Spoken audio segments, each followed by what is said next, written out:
Mirror's Edge is one of those games that excels with creativity at certain times and feels like it suffers from an utter lack of ingenuity at others. Sometimes the game throws creative parkour sections at you. They get your blood pumping and put you on the edge of your seat the entire way through. However, the game also throws boring, run-of-the-mill shooter sections, horrible plot twists, and a nonsensical ending right at your face.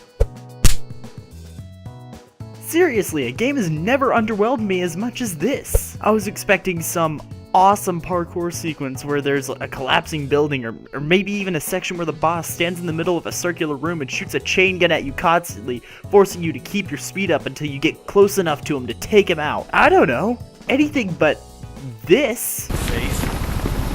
Jack, you couldn't. Attitudes like that. Well, that's exactly why I could. Who's behind this? Let's just say I know who the bigger fish are. Callahan. Why us? We're no threat. Classic warfare. Break the lines of communication. Shoot the messengers.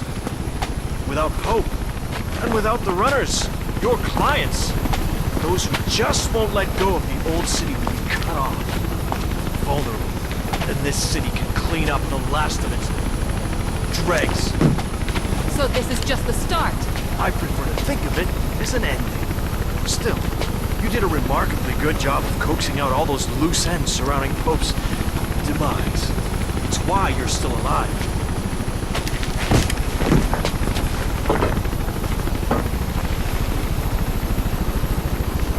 You can't live on the edge all your life, Faith. Sooner or later, you have to jump.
How do you mess something up that bad? Of all the ways to end a game like Mirror's Edge, they chose to blame this guy and end it with a sequence that capitalizes on the worst part of the game, its story. You see, getting Faith's sister was supposed to be an emotionally charged quest. I mean, she is your sister after all, but any emotional connection you could have had to her sister is robbed at this moment. You only see her like 2 or 3 times, and one of them was at the very beginning of the game. At this point, I'd completely forgotten what she looked like.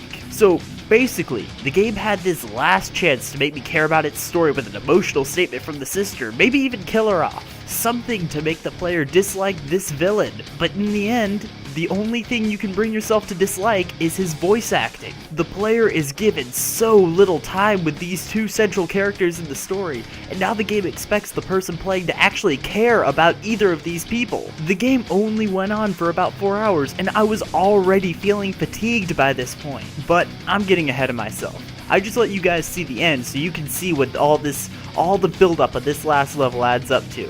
Oh, don't get me wrong, that ending was pretty awful, but everything that builds up to this moment is handled so poorly that I thought I'd show the ending first and suggest better ways to build up to it. These are my top 5 reasons why this ending sucks. Uninspired. Number 1, focus on parkour, not on shooting. Do I even have to explain this? I mean, really, with a game like Mirror's Edge, you gotta understand what your weaknesses are and what your strengths are, and the shooting is most certainly a weakness in this game. So, okay, here's an idea. Take the shooting and throw it out the window. Number 2, don't make this level drag on. I'm not really sure how long this level is, but it's way too long for my taste. It just drags on and on and on and robs the ending of however effective it ever could have been. Look, I understand. It's hard to keep parkour fresh and exciting. I get that. Just keep it concise and you won't have this problem. Maybe just make a bunch of shorter levels, but this last level far outstays its welcome. Number 3. How did she manage to grab onto the ledge? Seriously, her hands were tied. She probably had a concussion from that. And she fell out of a helicopter at a height that would probably have broken her arms had she even tried. Number 4. Where did those guards go?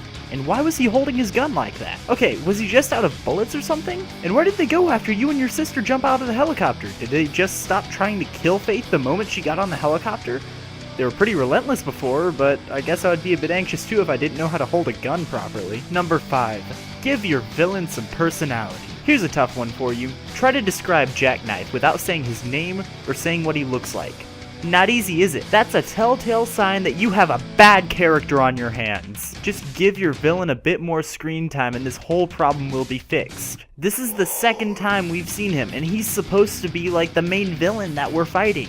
We should see him multiple times throughout the end. He should have motives of some sort, but this villain has no motives whatsoever besides just being an overall jerk.